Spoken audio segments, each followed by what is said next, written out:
അസ്സലാമു അലൈക്കും വറഹ്മത്തുള്ളാഹി വബറകാതുഹു.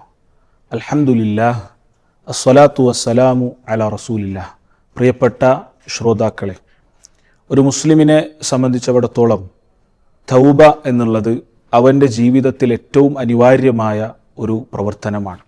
എന്നാൽ തൗബയിൽ നിന്ന് നമ്മെ അകറ്റി നിർത്തുന്ന പ്രധാനപ്പെട്ട രണ്ട് കാര്യങ്ങൾ പണ്ഡിതന്മാർ നമുക്ക് പഠിപ്പിച്ചു തരുന്നുണ്ട്. അതിലൊന്ന് ഇസ്തിഗ്ഫാറു ദുനൂബ്, ചെയ്ത തിന്മകളെ ചെറുതായി കാണുക എന്നുള്ളതാണ്. പലപ്പോഴും ഏത് തിന്മ ചെയ്താലും അത് ചെറുതാണ്, ഇതിനൊക്കെ ഞാൻ തൗബ ചെയ്യേണ്ടതുണ്ടോ എന്ന ചിന്ത പലപ്പോഴും ശൈത്താൻ നമ്മളിലേക്ക് ഇട്ടുതരാറുണ്ട്.